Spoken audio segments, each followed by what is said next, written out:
Hello and welcome back to Baby Elias's stories.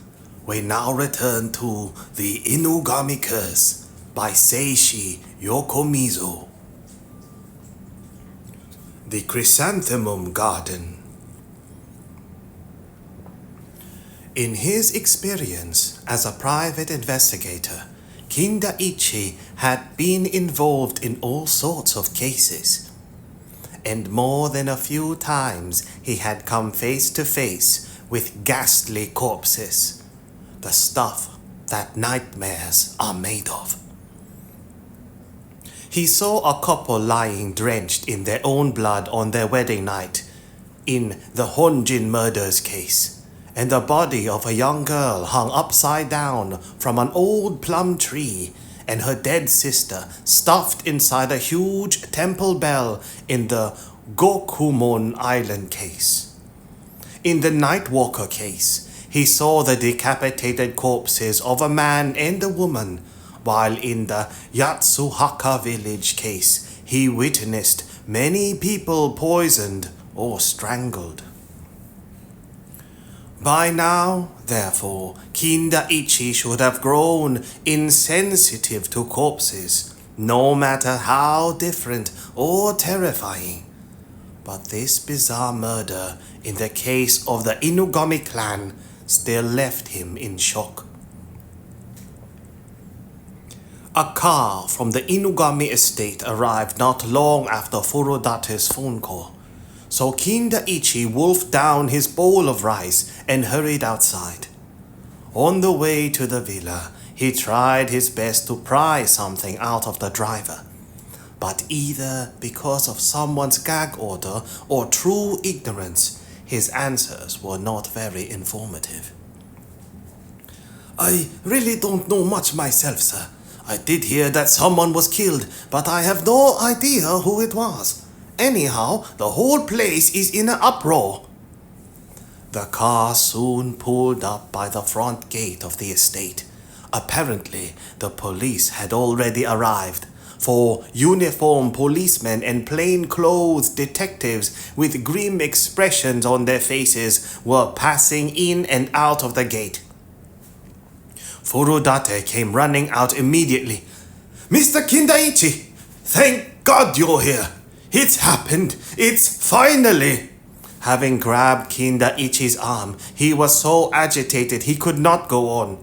Kindaichi's heart turned over, wondering what could have so upset this normally self-possessed lawyer.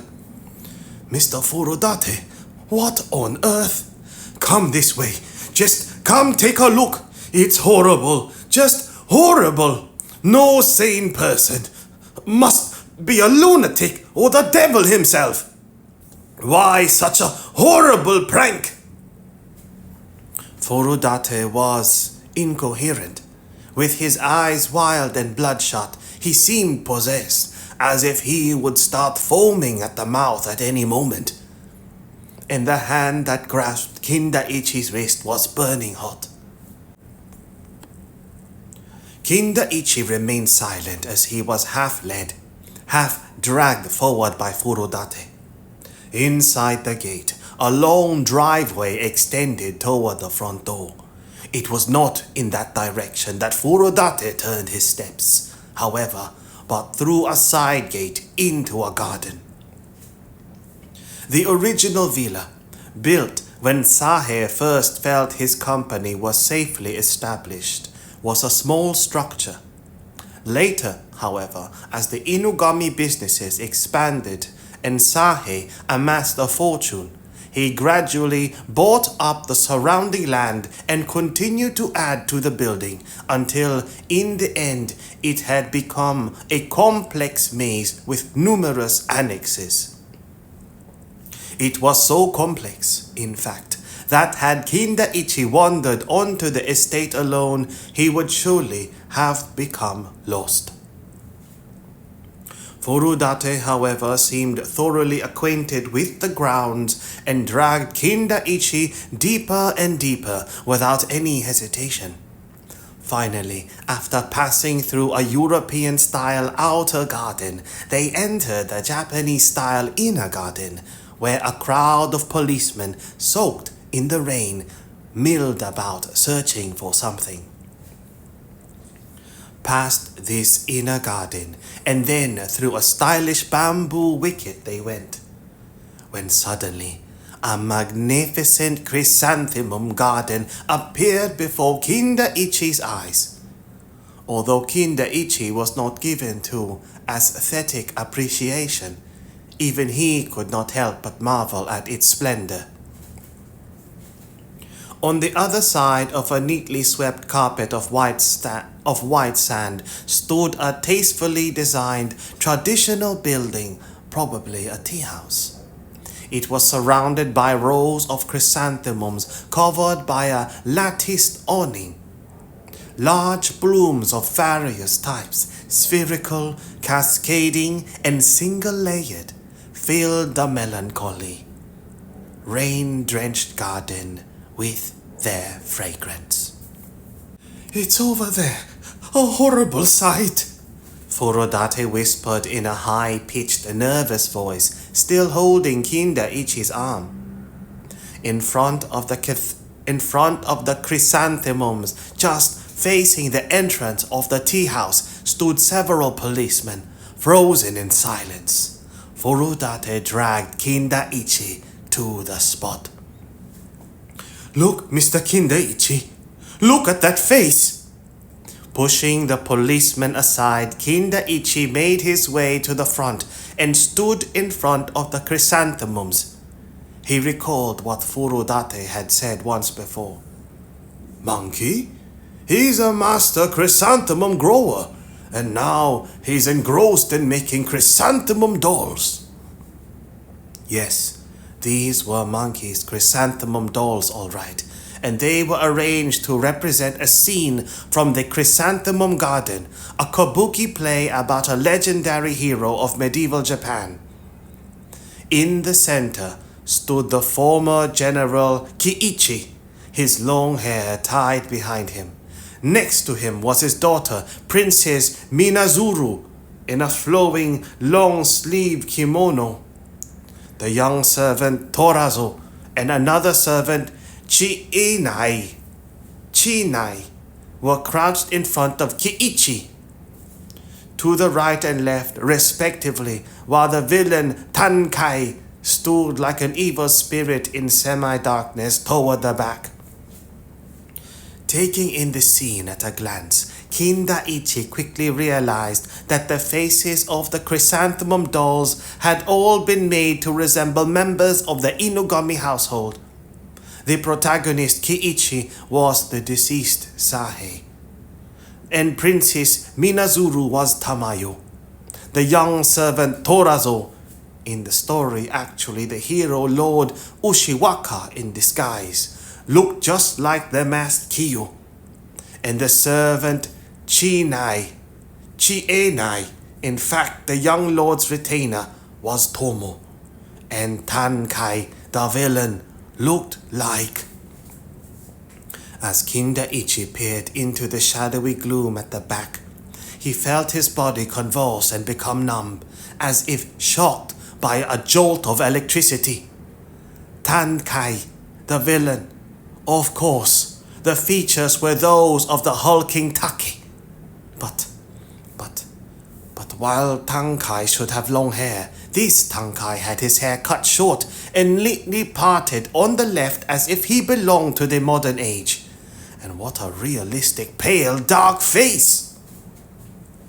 Kindaichi jerked as if another jolt of electricity had passed through him, and he unconsciously moved a step closer.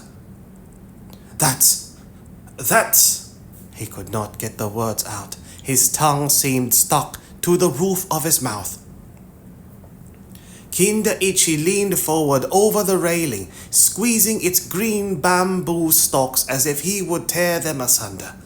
But at that instant, Tankai's head tottered once, twice, as if nodding, and rolled off his shoulders to the ground. Kindaichi cried out, "Rah!" croaking like a frog being crushed, and jumped back in spite of himself.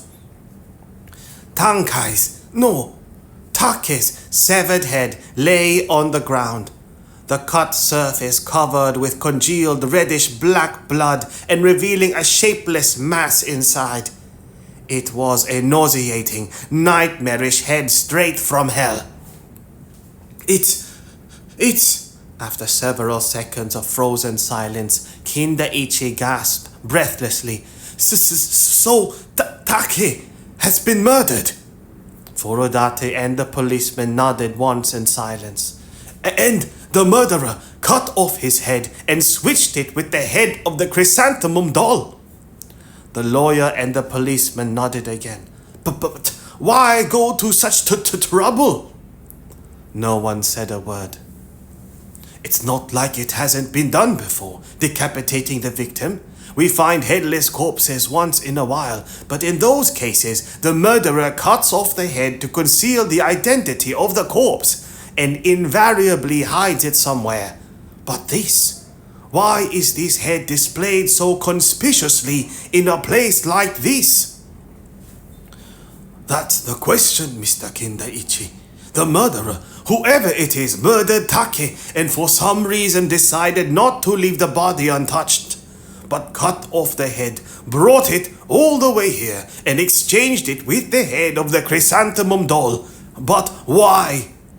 Why indeed, echoed Kindaichi. Whatever for? I wish I knew. It was the chief of the Nasu Police Department. His name was Tachibana, a pot-bellied man of rather short but imposing build, with a small grizzled head on top of his stocky body. His nickname was Badger. Chief Tachibana and Kindaichi were already acquainted, for, as the reader knows, our detective was questioned by the Nasu police after Toyoichiro Wakabayashi was murdered.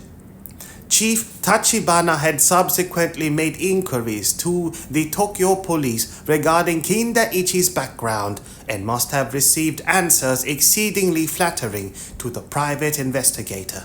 For ever since then, though still half in doubt, he had regarded this inconsequential-looking, stuttering man of smallish build and uncombed hair with curiosity and a certain awe.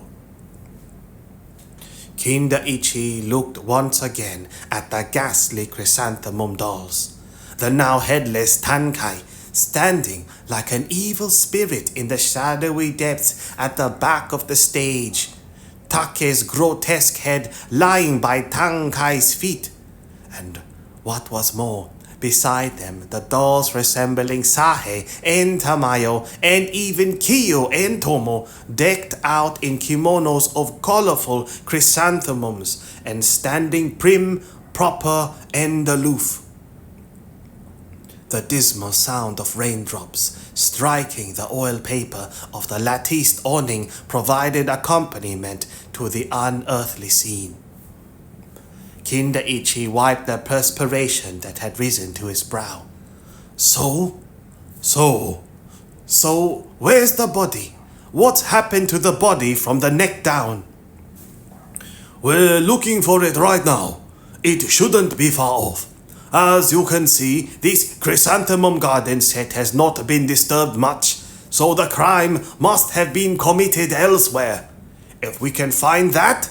Chief Tachibana stopped in mid-sentence, for he saw several detectives hastening noisily toward him. When one of them ran up and whispered something in his ear, the chief lifted his eyebrows sharply and then quickly turned to Kindaichi. We found the scene of the crime. Come with us. With the chief and his men leading the way, Kindaichi and Furudate followed, walking shoulder to shoulder. Mr. Furudate. Yes? Who first found that Take's head? It was Monkey. Monkey? Kindaichi looked apprehensive.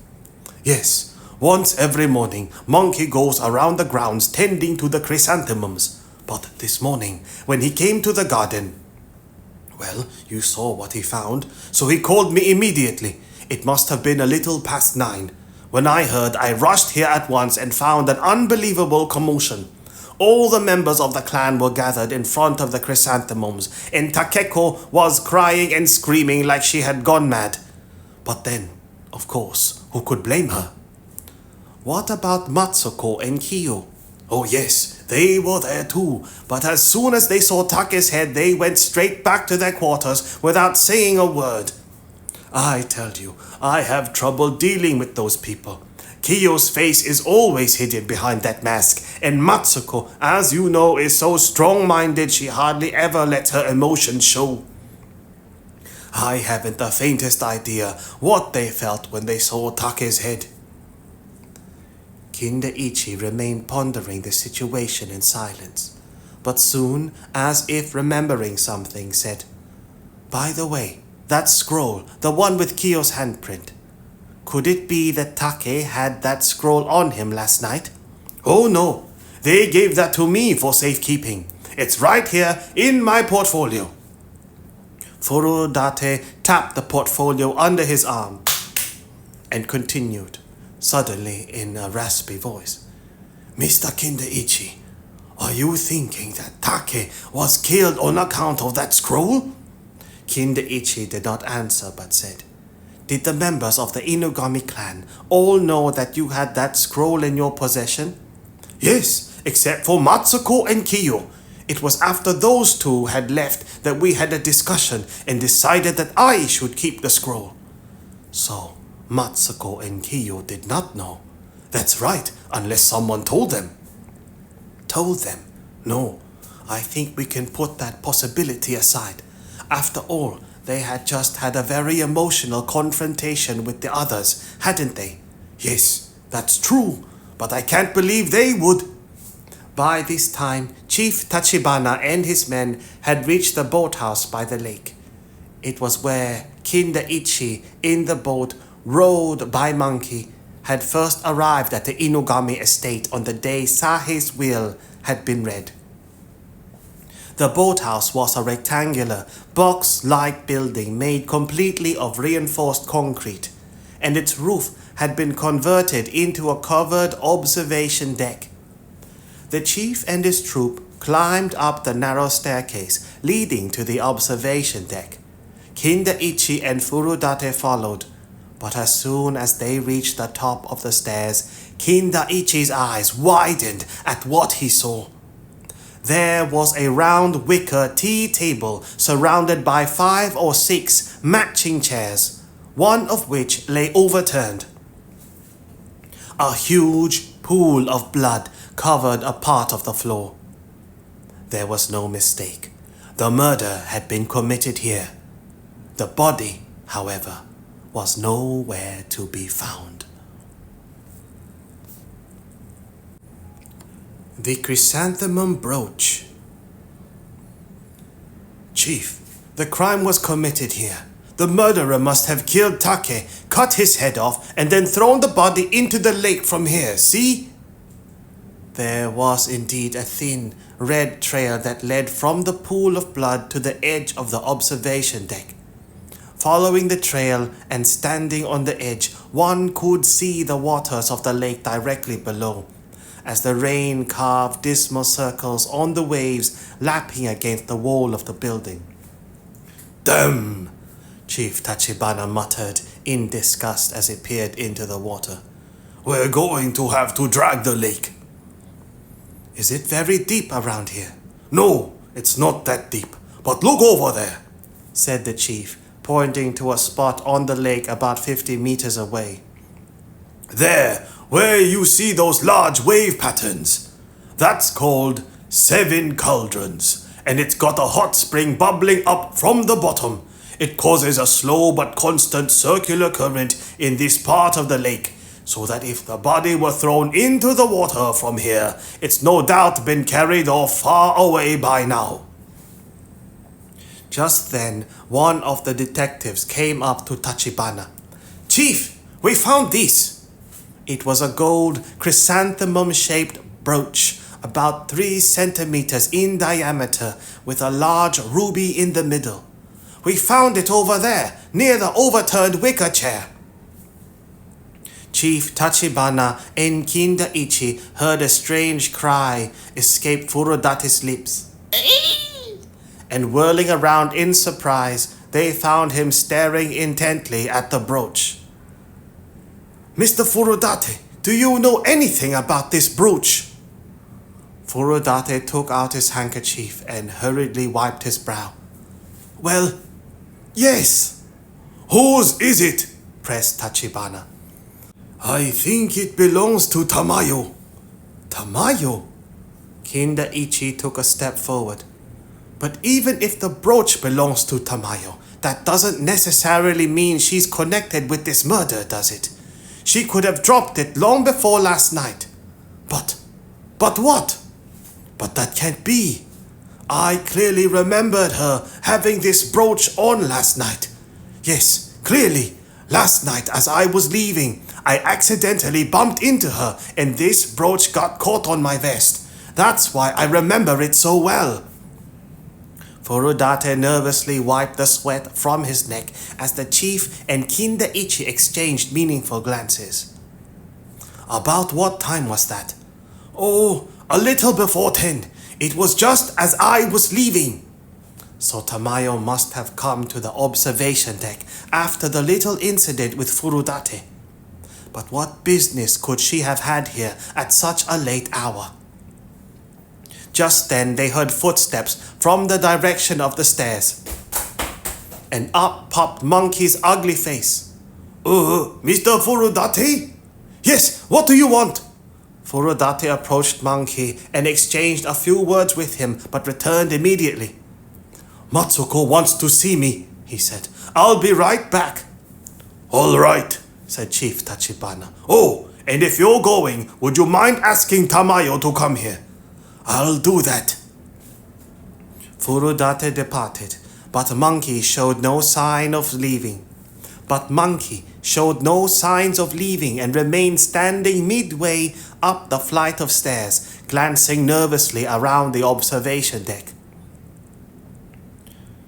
Monkey, is there anything else you want? Yeah, well, something a little strange happened. Strange? Asked Chief Tachibana. Yes, one of the boats is gone. A boat? Yeah. Every morning I go and look around the grounds, checking to see everything's alright like. But this morning, as soon as I got up, I came downstairs here and the sluice gate was open. I remember closing that gate for sure yesterday before it got dark, so I thought something strange is going on. I looked inside the boathouse and, sure enough, one of the 3 boats was gone. Chief Tachibana and Kindaichi looked at each other in surprise. So, you're saying that someone must have rowed out in that boat during the night? Don't know that, just know one of the boats is gone. And the sluice gate was open? Monkey nodded sullenly. Instinctively, Kindaichi looked back toward the lake, but there was nothing like a boat anywhere on the rain-splattered waters. Do your boats have any kind of mark on them? Yeah, they've all got Inugami printed in black on this side. At the chief's whispered command, 3 detectives rushed down the stairs, no doubt to search for the missing boat. Monkey, thank you very much. If you notice anything else, please let me know. Monkey bowed awkwardly and padded down the stairs. Chief Tachibana turned toward Kindaichi. Mr. Kindaichi, what do you think? Do you think the murderer put Take's headless corpse into the boat and transported it somewhere? I'm not sure, said Kindaichi, looking out over the misty lake. If so, that would mean the murderer is an outsider, since whoever it is has left in the boat and hasn't come back.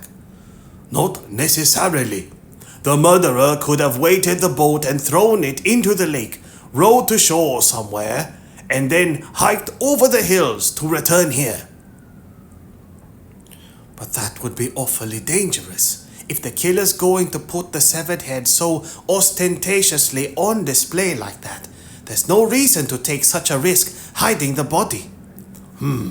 I guess that's so. Chief Tachibana stood staring abstractedly at the gruesome pool of blood, but all at once shook his head fiercely. Mr. Kindaichi, I don't like this case. Why decapitate the body? Why put the head on the chrysanthemum doll? I don't like it at all. It just gives me the chills. Just then Tamayo came up the stairs. She was pale and her eyes wide and sharp, but her loveliness was unchanged. No, her frightened, somewhat helpless air even seemed to enhance her beauty. A tender, melancholy beauty like that of a fragile flower, languishing in the rain. Tachibana coughed lightly and said, Thank you for coming. Please sit down. Tamayo glanced at the grisly pool of blood and grew wide-eyed in fear for an instant, but quickly averting her face, sat down awkwardly in one of the wicker chairs. I ask you to come because I want to know if you recognize this brooch. When she saw the chrysanthemum brooch in the palm of Tachibana's hand, Tamayo stiffened for a moment. Yes, I do. It's mine. I see. And do you have any idea when you misplaced it?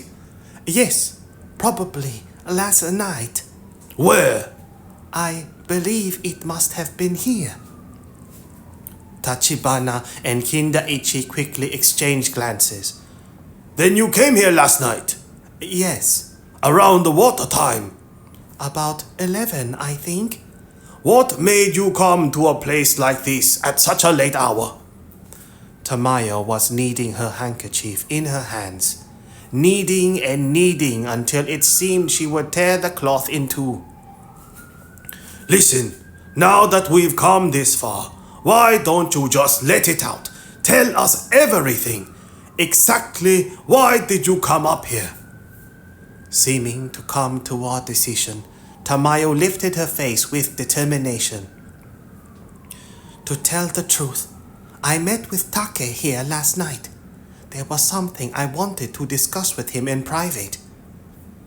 The blood had drained completely from her cheeks. Tachibana threw another glance at Kindaichi.